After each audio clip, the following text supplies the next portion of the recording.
Rádio Rio de Janeiro, a emissora da Fraternidade, passa a apresentar Luz na Penumbra, programa que leva ao seu coração a mensagem da doutrina espírita.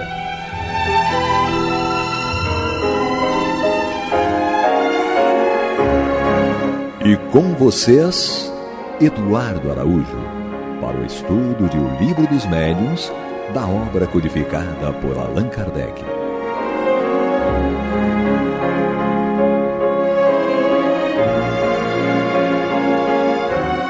Olá, prezados amigos da Rádio Rio de Janeiro, sejam todos muito bem-vindos. Está entrando no ar o programa Luz na Penumbra, com o estudo de O Livro dos Médiuns de Allan Kardec, comigo, Eduardo Araújo, com ela, Maria de Fátima Miranda. Jesus nos conduza. E Paulo Renato. Deus nos abençoe. E nós vamos aí dando sequência ao nosso estudo de O Livro dos Médiuns, hoje iniciando o item 160 do capítulo 14, né, que é o capítulo que trata dos médiuns. Então vou deixar aqui o Paulo Renato e a Miranda, que eu vou ter que dar uma saída e já volto. Vamos lá. O item 160, médiuns de efeitos físicos.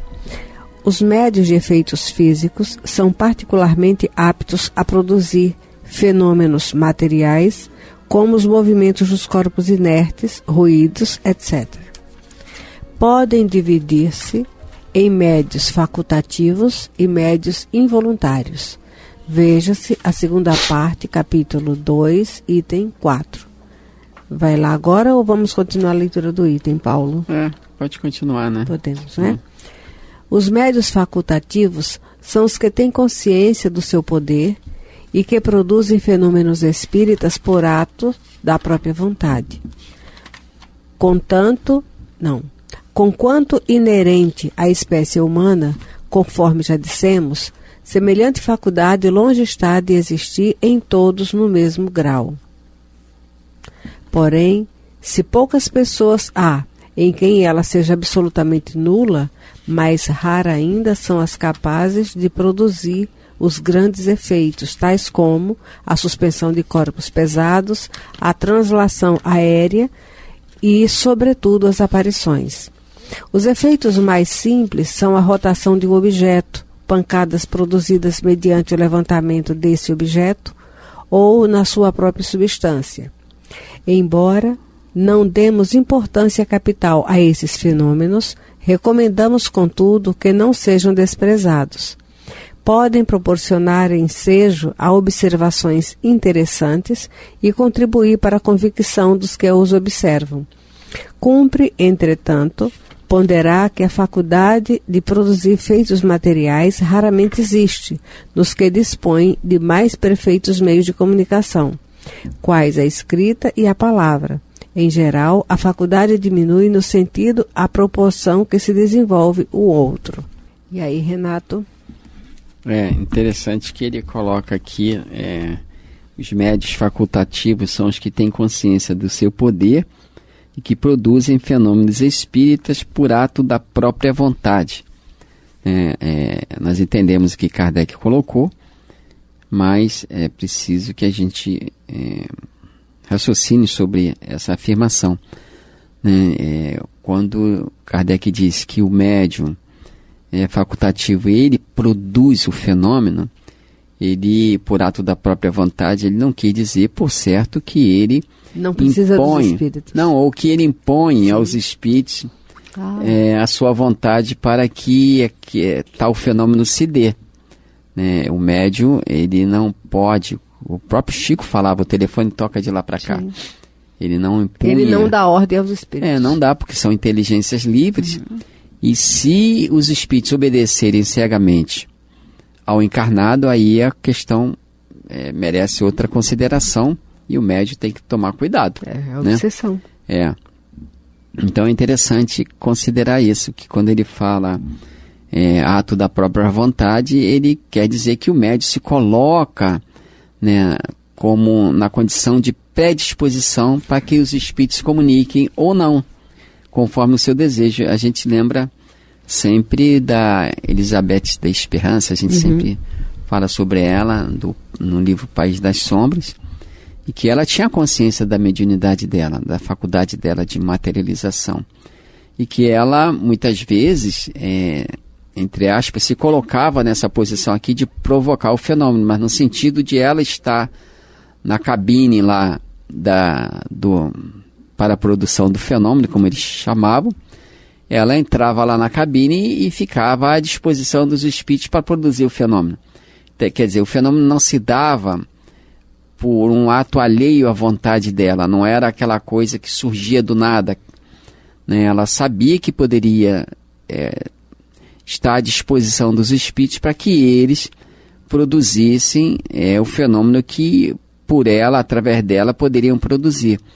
E muitas vezes os espíritos materializavam flores, se materializavam, né, também se materializavam ali, né, às vezes ela era consciente, né, ela observava tudo que ela tinha, porque ela tinha dúvida da faculdade dela, então ela havia pedido aos benfeitores se ela poderia ficar consciente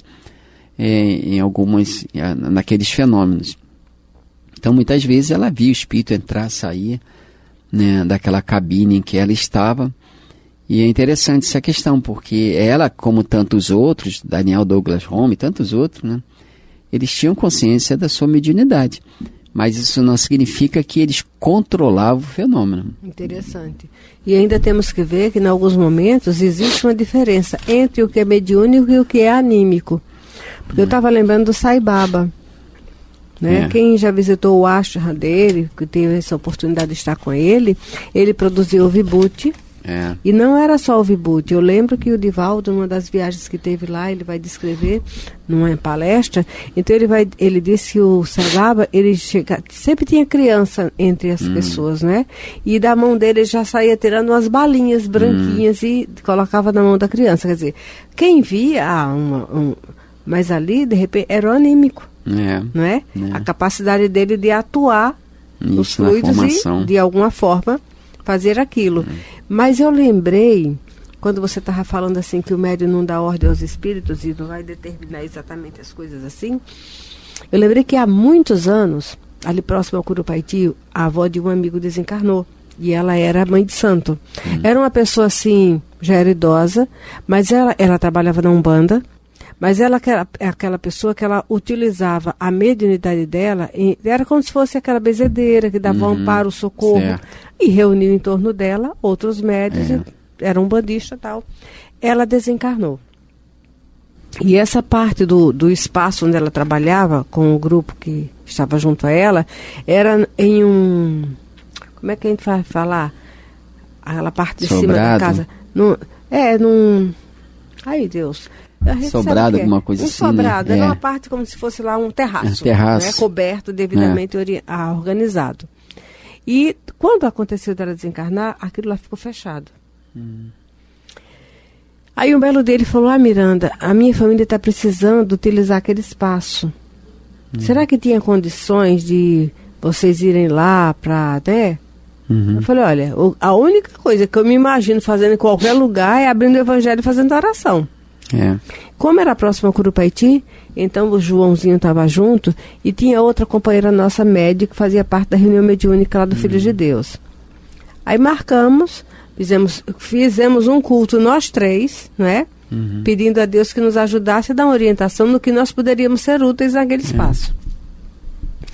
Aí veio uma orientação de que nós fôssemos 3 sextas-feiras sucessivamente, mas pouco tempo antes da reunião mediúnica, lá do Curupaiti, do Filho de Deus. Então a reunião mediúnica do Curupaiti era às 7 horas, nós chegávamos lá às 4h30, mais ou menos, fazíamos uma hora de culto, retornávamos para o grupo de estudo do centro e depois tinha a reunião mediúnica. Foi uma experiência, eu agradeço muito a Deus pelo seguinte: aí a primeira vez que nós fomos lá, tinha a casa dela, a casa da família, né? Tinha uma escadinha separado e subia lá para o terraço. Renato, quando nós chegamos no portão, estava cheio de espíritos, assim, até nos degraus.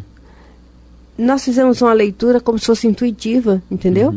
Mas não, tudo bem. Aí aquelas filhas de santo dela foram, pela primeira vez, abrir aquele espaço.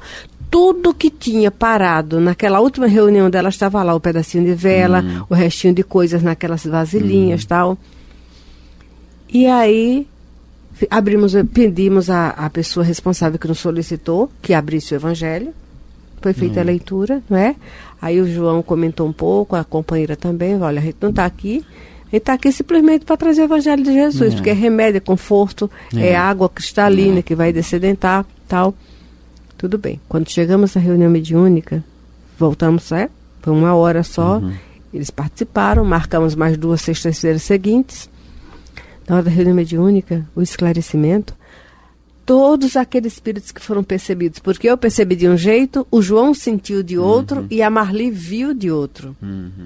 Aí foi orientado o seguinte, que todos aqueles espíritos que estavam ali estavam que meio à deriva, esperando a orientação dela. Esperando ordens. Esperando. E, gente, foi uma vivência que eu nunca tinha imaginado.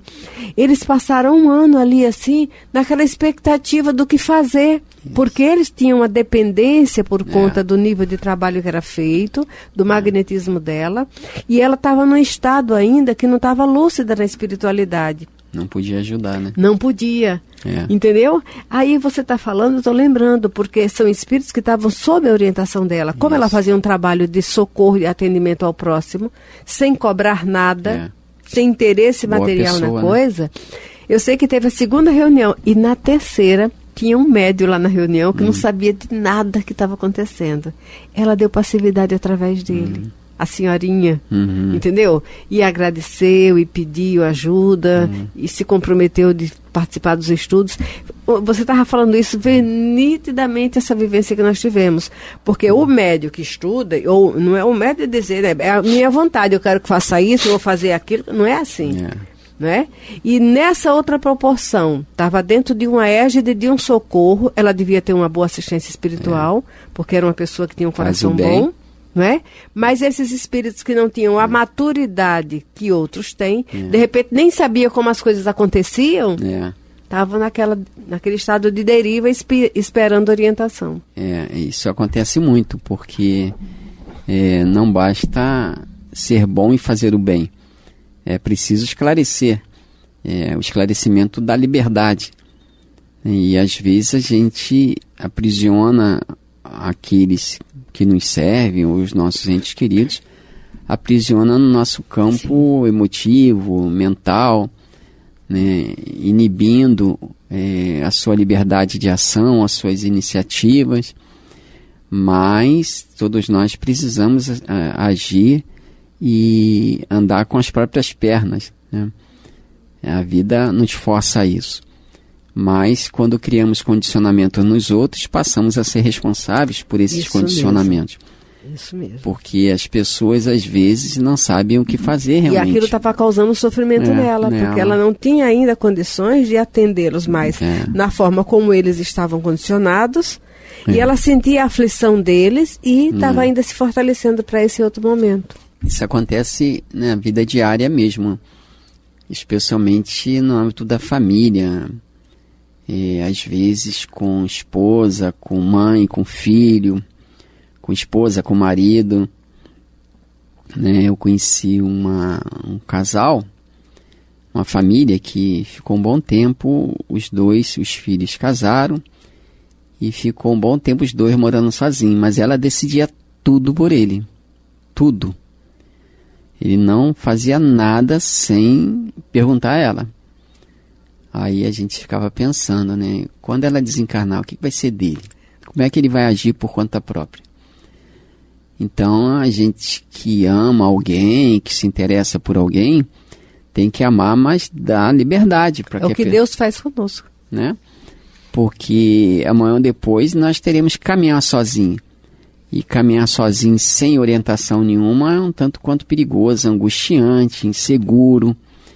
Então, às vezes, no caso dos filhos, a gente tenta proteger tanto os filhos, né, o ente querido, de problemas, de situações ruins, e não deixa que eles vivenciem a vida que precisam vivenciar, reencarnaram para isso.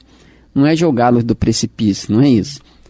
Mas entender que a gente tem que deixar que os filhos vivam, que tenham suas próprias experiências, que conquistem as próprias dores, as próprias lágrimas. Enquanto você está ali, próximo para orientar, apoiar. Porque deixar que eles conquistem as próprias dores, ou encontrem as próprias dores, as próprias lágrimas, como você falou. Porque nós estamos naquele momento ali para orientar, para apoiar. Porque se tentarmos imunizar os nossos entes queridos de todo o mal, eles não vão ganhar experiência para lidar com as situações difíceis da vida. E quando nós desencarnarmos, eles vão viver em oração, rogando a nossa presença, porque, como você falou, não sabem o que fazer.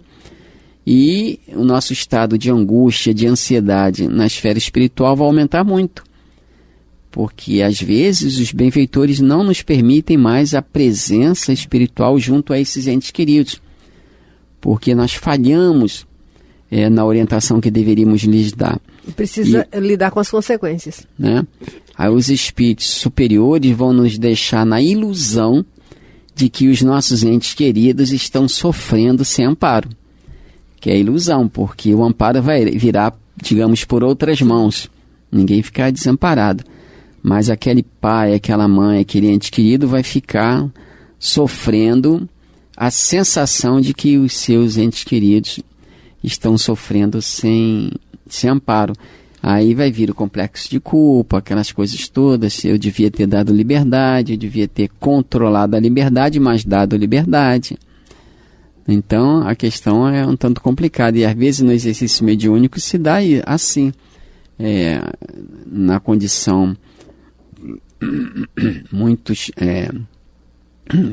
daqueles que foram colocados na condição de escravidão, no mundo todo, mas especialmente no Brasil, muitos daqueles escravos, quando desencarnaram, por falta de cultura, de maturidade espiritual e tudo mais, eles ficaram realmente presos aos seus senhores. Ficaram ligados a eles, porque não sabiam se movimentar no mundo espiritual.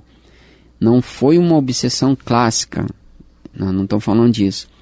Mas estamos falando daqueles que... estavam condicionados àquela realidade. Que ficaram pendurados naqueles que lhes davam ordem. Não são todos, né?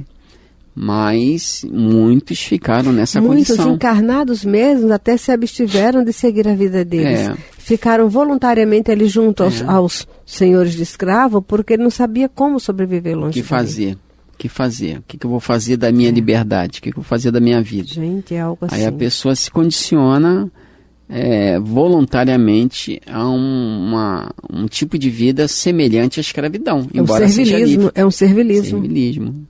É o tal da subserviência. Então, às vezes, a gente acha que pode controlar o fenômeno e controlar os espíritos. Em algumas situações... dentre elas essa que a gente está comentando aqui, nós dois, isso pode até ser feito, né? Esse relativo controle.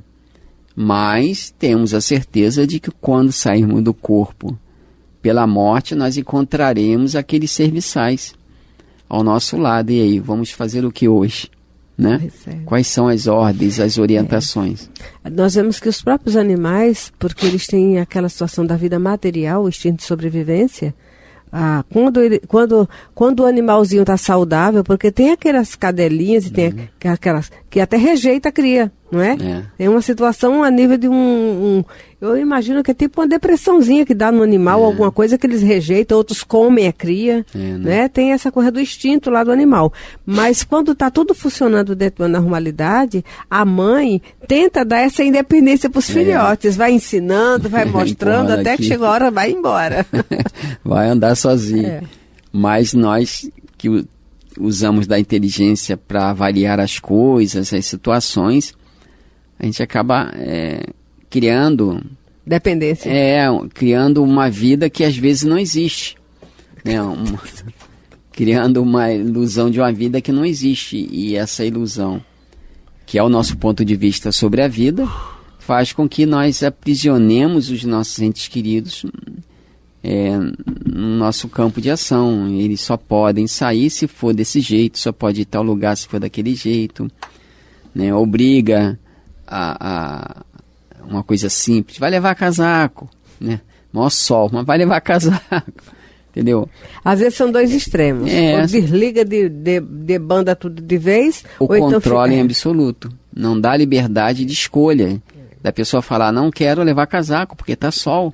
A gente está falando essas coisas simples, mas não parece, há uma dependência, porque se aquele que se acostumou a tomar posse da vida do outro, se ele desencarna, o outro não vai saber se quando for sair tem que levar guarda-chuva ou botar casaco, porque tinha sempre ali a mãe, o pai, seja filtrando quem for, tudo, para falar, né? Então, cria-se, psicologicamente falando, adultos inseguros, adultos infantis, né? Que não têm condições de decidir a vida por si mesmo, porque estão sempre com medo do erro, estão sempre com medo de errar, porque afinal de contas, pai e a mãe orientava certo, com segurança, né? Essa é a visão dos filhos, que os pais sempre acertam tudo, de uma forma geral. Não sabe que às vezes os pais erram mais do que acertam. Mas é a questão aqui dos espíritos, né? Às vezes a gente acha que pode controlar o fenômeno e isso realmente é ilusão. E Kardec fala que embora ele não tenha dado uma capital importância a esses fenômenos, nós não deveríamos desprezar, porque ele é a fonte de grandes estudos, de grande aprendizado. Só não podemos nos atermos indefinidamente a ele, porque afinal de contas já temos a doutrina, né? Aquela revelação, aquela comunicação com o mundo espiritual já tinha chegado ao ponto de ser uma doutrina em formação. E aí, onde que vocês pararam? Estou de volta. Terminamos o 160. Isso aí. Médios facultativos. E nós estamos então caminhando para o final do programa, né? Temos aí poucos minutos. Miranda se comportou bem, o Paulo Renato também? Excelentemente bem. Graças a Deus. O negócio é a presença dele, esse camarada. E aí, faça um resumo para mim, Miranda, o que vocês falaram? Nós fomos conversando justamente e ficou aquela ideia de que o médio facultativo, quando ele vai falar desse médio facultativo e do involuntário, é como se o médio facultativo determinasse, desse ordem, que era ele que fazia. É como se ele dissesse aos espíritos o que tinha que ser feito, né? Se fosse na materialização ou em qualquer outro fenômeno. E na realidade ele não é bem assim, não é ele que dita as regras. Ele pode ter uma consciência do que está acontecendo ali, mas a coisa não vai ser daqui para lá, de lá para cá, como o Chico fala. Tem aquele o livro Levitação, do Albert de Rorschach, que ele relata uma série de fatos de efeito físico, né, justamente levitação de corpos, especialmente de objetos. Quer dizer, são esses médios aqui de efeitos físicos, né, que têm a predisposição orgânica, né, para a produção de determinados fenômenos físicos, visivelmente físicos, né? E a gente vê que, na verdade, a estrutura celular desses médios, seu corpo celular, ele emite determinadas energias em abundância a menor excitação. Quer dizer, o espírito às vezes quer se comunicar, quer produzir determinado fenômeno através daquele médio, entre aspas, né, a simples presença dele, né, envolvendo o médio com as suas energias, produz essa tal de excitação que estimula a célula à liberação das energias próprias para tais fenômenos físicos.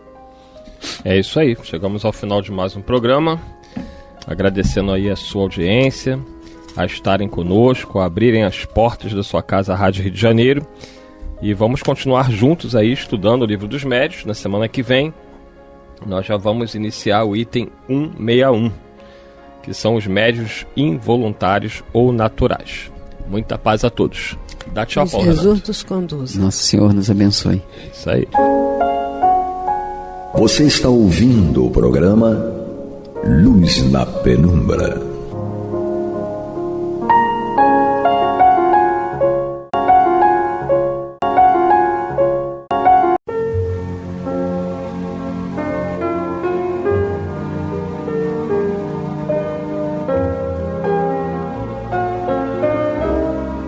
Rádio Rio de Janeiro está levando ao seu lar e ao seu coração a mensagem consoladora da doutrina espírita, através do programa Luz na Penumbra. E agora com vocês, Amaury Santos e Astênio Oliveira, para comentar os textos da Revista Espírita de Allan Kardec no período de 1858 a 1868. Olá, meus amigos, meus irmãos, estamos aqui mais uma vez para gravar e estudar a Revista Espírita de 1858 a 1868. Eu, Amaury Santos e Astênio Evangelista de Oliveira. Dizendo a vocês que vocês não deixem de contribuir com o Clube da Fraternidade 2286-1422 2286-1422. Astênio? Sim. Onde paramos? Paramos na Revista Espírita de janeiro de 1860. E no nosso último programa, nós estávamos estudando nesta revista uma matéria que o Kardec intitulou de O Espírito de um lado, o Corpo do Outro, que seria uma conversa com o espírito de uma pessoa viva. Então, mais uma demonstração aqui de que não apenas os mortos podem se comunicar através dos médiuns, né? Mas também os encarnados podem ser evocados e, obviamente, que não se deve fazer disso uma prática corriqueira, porque você pode gerar uma série de prejuízos, né? Nesse caso aqui específico, quem estava se comunicando na Sociedade Parisiense de Estudos Espíritas era um membro da própria sociedade que, em razão de enfermidade, estava em casa. E ele combinou com Kardec previamente, ele enviou uma carta a Kardec, porque naquela época não se tinha telefone, não dava para falar no WhatsApp, né? Então, não tinha smartphone. Então ele enviou uma carta a Kardec, se predispondo, já que ele estava em casa, a ele ser evocado para, enfim, ele ter essa experiência de como seria um espírito ainda encarnado se comunicar numa reunião, né? Perfeito. E aí, como ele era uma pessoa muito lúcida, ele era um conde, quer dizer, de família nobre, né, muito culto, o Kardec achou que seria interessante umas perguntas a ele, né? Normalmente a pessoa com uma visão mais ampla, ela tem mais informações para dar, né? E aí, no dia 25 de novembro de 1859, foi feita a primeira evocação. Kardec fez a esse espírito encarnado, né, uma série de perguntas, e nós, no nosso programa anterior, vimos até a pergunta 18. Eu só vou lembrar aqui a partir da 16, para a gente lembrar do assunto. Sim. Senão a gente pega... Para chegar na 18, né? Isso, E aí continua. Senão a gente pega já a questão nova e fica assim, não se lembra mais do que aconteceu antes. Bom, então Kardec perguntou a ele qual a doença que vos retém em casa. Então notem que Kardec sabia que ele tinha ficado em casa porque estava doente, e agora ele evocado, então o corpo estava em casa e o espírito estava lá na Sociedade Parisiense de Estudos Espíritas, falando através de um médium, na verdade estava escrevendo através de um médium. Kardec perguntou qual a doença que vos retém em casa. E ele respondeu, a gota. Então, ele estava em casa em razão dessa profunda dor gerada pela gota. Um ácido úrico. Eu também estou tendo agora. É ácido úrico. Então, vamos ver se alguém te evoca, então. E aí, Kardec perguntou a ele o seguinte, há um remédio para a gota? Obviamente que essa pessoa não era médica, mas estava ali na condição de espírito mais livre do corpo, né? Não totalmente livre, mas mais livre do que quando está no estado normal. Então, há um remédio para a gota? Se o conheceis, poderíeis indicá-lo, pois prestarias um grande serviço. Então Kardec falou assim, quem sabe ele na condição de espírito conhece um remédio para gota, e se ele indicasse... Ainda não tinha doutor Bezerra de Menezes, né? Né? E se ele indicasse, poderia vir a ser útil para o Amaury hoje, né, Amaury? Eu sei qual é o remédio, é alopurinol. Aí ele respondeu assim, só recordando, a pergunta foi, há um remédio para a gota? Se o conheceis, poderíeis indicá-lo, pois prestareis um grande serviço. Ele respondeu assim: poderia, mas me guardarei de fazê-lo. O remédio seria pior que o mal. Quer dizer, eu não entendi porque ele indicaria um remédio que poderia ser pior que o mal. Quer dizer, de repente os efeitos desse remédio, exatamente, né, trariam as contraindicações. Isso, né? Trariam problemas maiores do que a própria gota, né?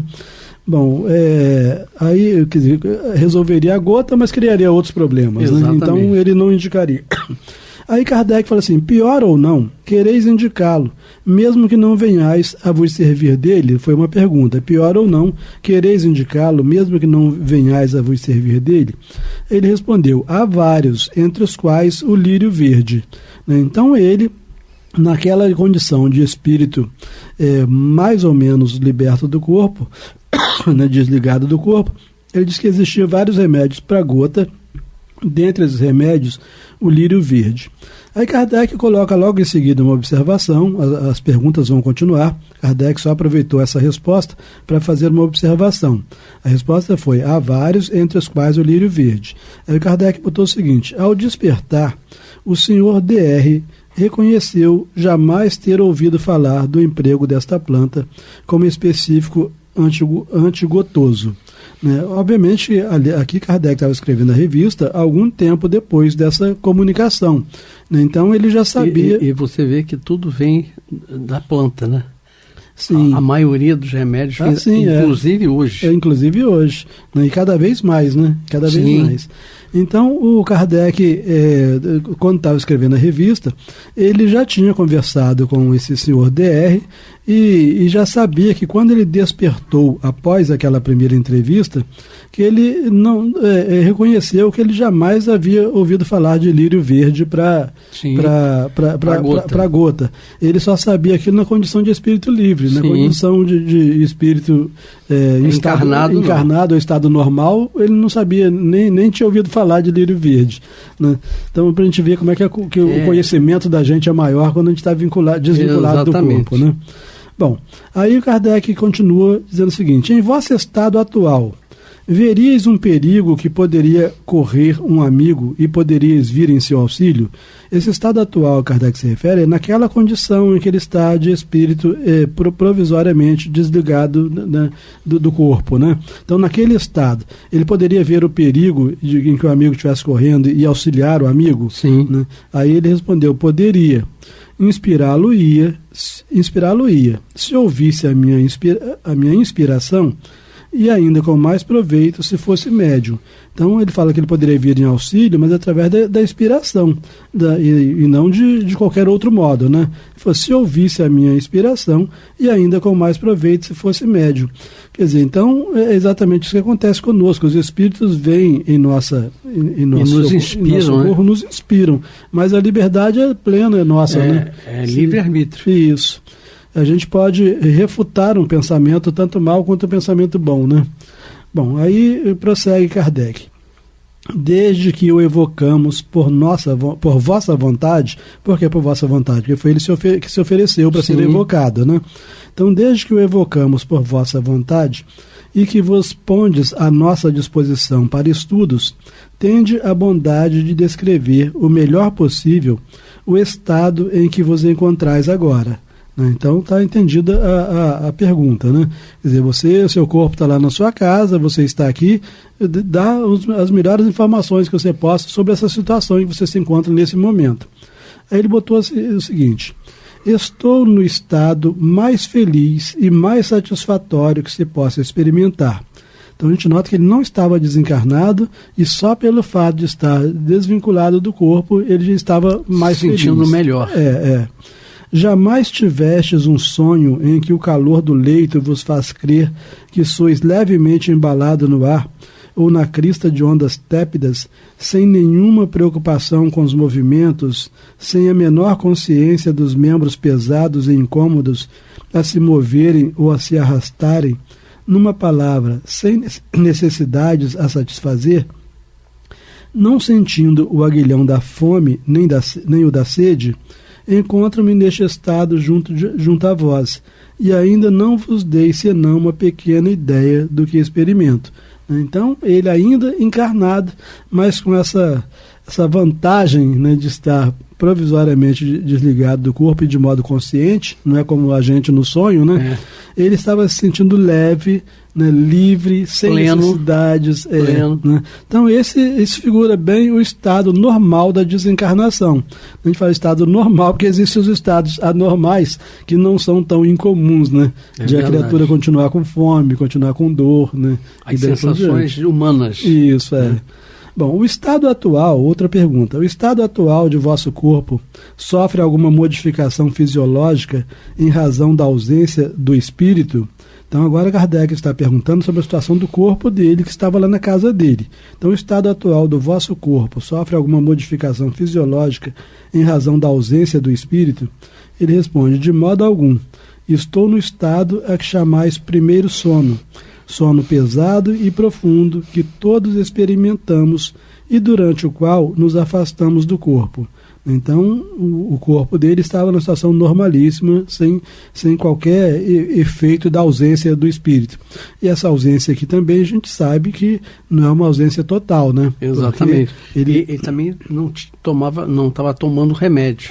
Sim. Mais tarde ele iria tomar, talvez. A gente vai ver bem mais à frente aqui que o médico dele estava na reunião lá na Sociedade Parisiense de Estudos Espíritas, né? E quis até saber por que aquele convencimento dele de que era gota, né? Porque para o médico não era gota, né? Sim. Bom, aí depois dessa resposta dele aqui, que ele fala que o estado atual do corpo não sofria modificação fisiológica, etc., Kardec faz uma observação novamente. Ele coloca assim, o sono que não era completo no começo da evocação, porque quando ele foi evocado, ele estava no primeiro sono, aquele sono pesado, né? Então, o sono que não era completo no começo da evocação estabeleceu-se pouco a pouco, em consequência do próprio desprendimento do espírito, que deixa o corpo no maior repouso. Então, Kardec só informou isso porque ele mesmo observou que, na medida que o tempo passava, o estado daquele espírito comunicante se modificava em razão da profundidade, né, do sono, né? É como se quanto mais ele dormisse, mais livre, mais profundo ele ficava, mais livre o espírito ficava. Bom, e aí a pergunta 22, né? Kardec fala assim, se em razão de um movimento brusco vosso corpo é instantaneamente despertado enquanto vosso espírito aqui está, o que aconteceria? Então, digamos que alguém chegasse lá e derrubasse o corpo dele da cama, né? Um movimento brusco. O que aconteceria já que o espírito não estava presente, né, naquele momento? Ele responde, o que é brusco para o homem é muito lento para o espírito, que sempre tem tempo de ser avisado. Em câmera lenta, né? O simples fato de alguém penetrar no quarto, de ter a intenção de derrubar o corpo dele, já chegou o aviso para ele, né? Então, aquilo que é brusco para o homem é muito lento para o espírito, né? E isso notemos que ele não estava desencarnado ainda. Imaginemos para o espírito desencarnado, né? Bom, questão 23. A felicidade que acabar de descrever e que desfrutais em vosso estado de liberdade, tem alguma relação com as sensações agradáveis que por vezes se experimenta nos primeiros momentos da asfixia? O senhor S., que involuntariamente teve a satisfação de as experimentar, vos dirige essa pergunta. Então, quer dizer, parece que Kardec está fazendo essa pergunta aqui, porque esse senhor S., que também era membro da Sociedade Parisiense de Estudos Espíritas, involuntariamente sofreu asfixia. E durante o período de asfixia, ele sentiu uma sensação de liberdade muito grande. Então, quer dizer, ao invés de ser uma sensação de sufoco, ele sentiu uma sensação de felicidade. Né? Aí, porque estava se desprendendo do corpo, né? E aí a pergunta foi essa, a felicidade que acabar de descrever e que desfrutais em vosso estado de liberdade, tem alguma relação com as sensações agradáveis que por vezes se experimenta nos primeiros momentos da asfixia? O senhor S., que involuntariamente teve a satisfação de as experimentar, vos dirige esta pergunta. E ele responde, ele não está de todo errado. Na morte por asfixia, há um instante análogo àquele de que fala, mas somente o espírito perde a lucidez, enquanto aqui ela é consideravelmente aumentada. Então ele está dizendo assim, na morte por asfixia, como o espírito perde a lucidez, a falta de lucidez gera aquela felicidade, porque ele não participa de fato, já que ele perdeu a lucidez, ele não participa de fato do sufoco que o corpo está passando, né? E ele fala que aqui, no caso dele, não havia uma morte, né? Então, ele fala, enquanto aqui, essa felicidade é consideravelmente aumentada, né? Ou a lucidez é consideravelmente aumentada. Eu não sei se ele se referia aqui do estado de felicidade ou da lucidez, mas alguma coisa, em razão de ele não estar de fato morrendo, como era o caso do Sr. S., né, gerava uma diferença entre o que ele estava experimentando e o que o Sr. S. experimentou. Bom, aí Kardec indaga, vosso espírito prende-se ainda por um laço qualquer ao vosso corpo? Obviamente Kardec fez essa pergunta só para não ficar sem esclarecimento, porque ele sabia, né? Ele sabia que se não tivesse um laço prendendo, ele estava morto de fato, né? Então, vosso espírito prende-se ainda por um laço qualquer ao vosso corpo? Ele responde sim, e disso guardo perfeita consciência. Então ele via que existia um laço ligando ele ao corpo, né? E a gente até aprende, principalmente no livro dos médiuns, né, que o que leva os espíritos desencarnados, que mantêm contato com os encarnados durante o sono, por exemplo, saber que estão lidando com o encarnado, é exatamente esse laço, que o desencarnado não tem mais, o encarnado tem, né? Esse laço, vínculo, né? O laço fluídico, né? O laço fluídico, porque é brilhante, etc. Né? E aí, o espírito que não tem esse laço está desencarnado, o que tem está encarnado. É como se a gente tivesse, como se a natureza estivesse dando corda para a gente, mas a gente continua amarrado na corda. Exatamente. Né? Bom, aí Kardec indaga o seguinte: aqui podeis comparar este laço. Então Kardec estava querendo aproveitar a sabedoria desse companheiro lá da sociedade para ver se ele conseguia, dentro da nossa experiência, dos nossos conhecimentos, ele poderia comparar esse laço, né, que prende o espírito ao corpo, ele poderia comparar aqui, né? Aí ele responde o seguinte: há nada que conheçais, quer dizer, não dá nem para comparar, né? Há nada que conheçais, senão há uma luz. Né? Então, assim, senão há uma luz fosforescente, para vos dar uma ideia, se o pudesseis ver, mas que em mim não produz nenhuma sensação. Então, ele está dizendo assim, o máximo que ele poderia dizer parece uma luz fosforescente, que daquilo que vocês conhecem, esse laço se parece com uma luz fosforescente. É um cordão de prata, né? Né?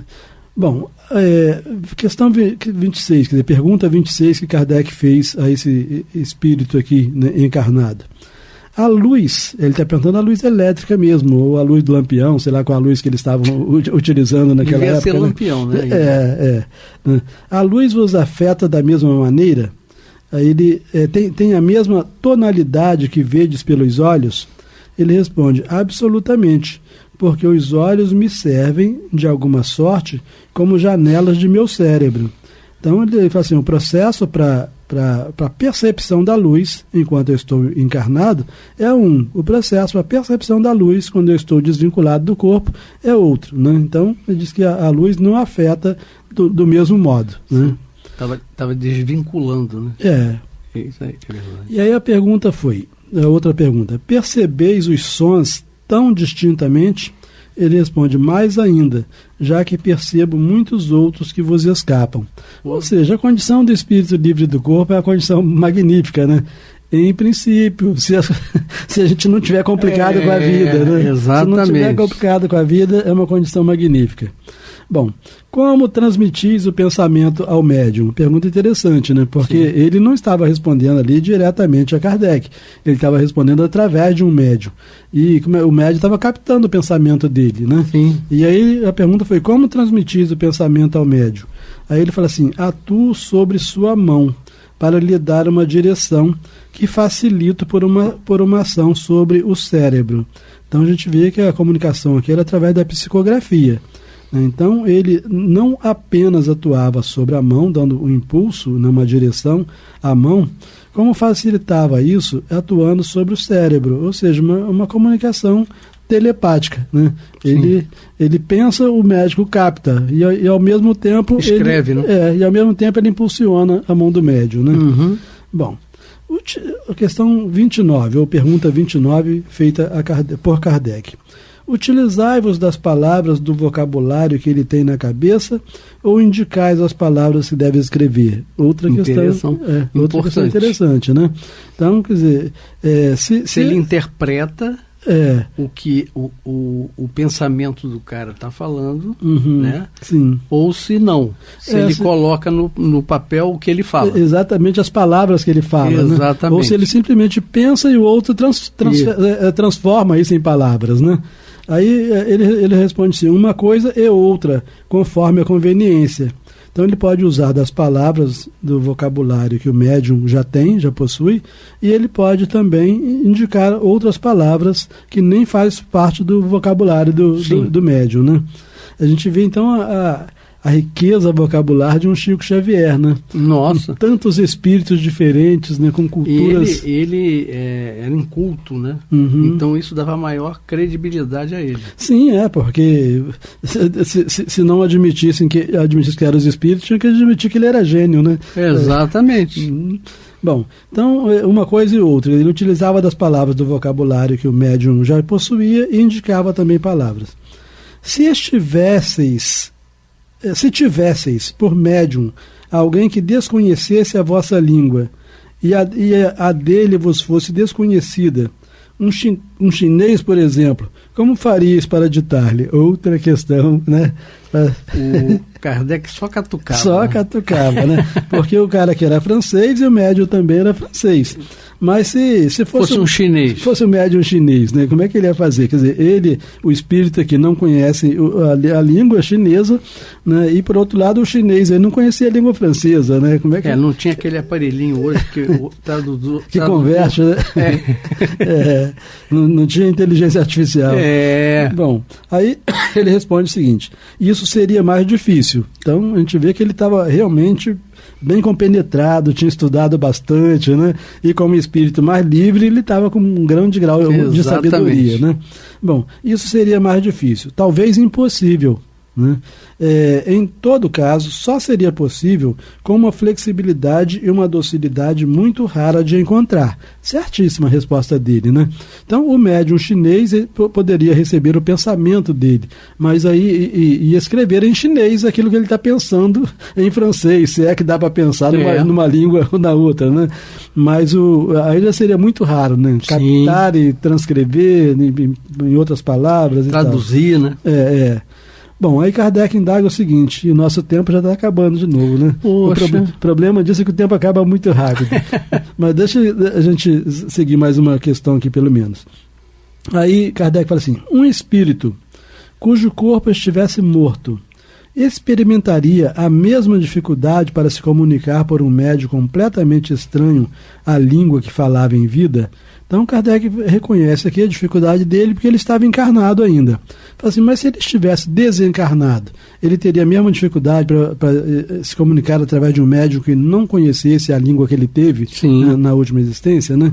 Aí ele responde o seguinte, talvez menor, mas ela existiria sempre. Né? Então, totalmente lúcido ele, né?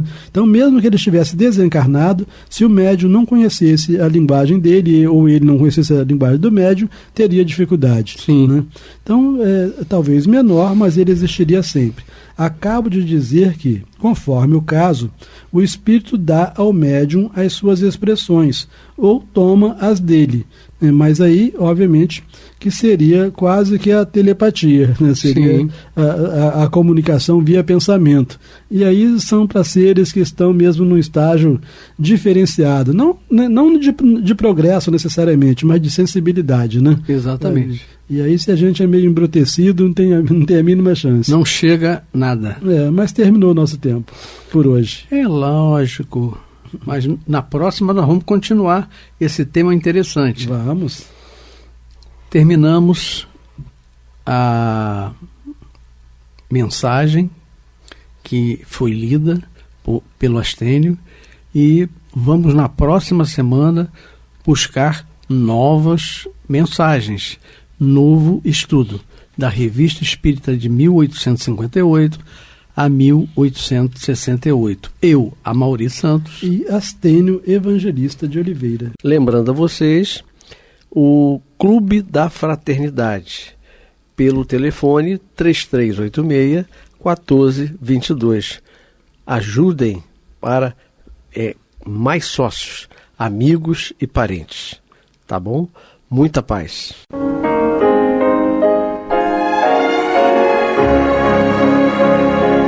E vamos ouvir agora a prece de encerramento de nosso programa, na voz de Geraldo de Aquino.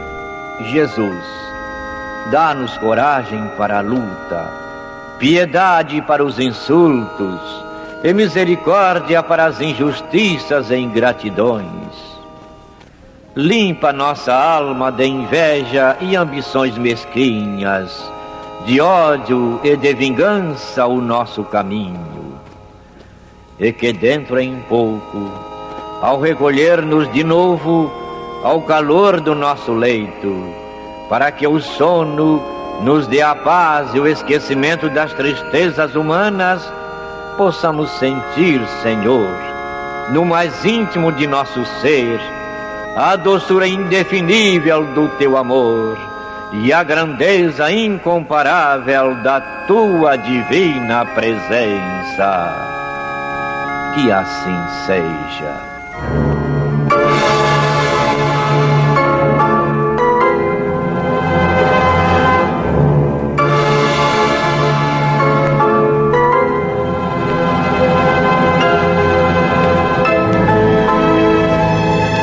Acabamos de apresentar o programa Luz na Penumbra, que voltará a ser apresentado amanhã às 21 horas nesta emissora.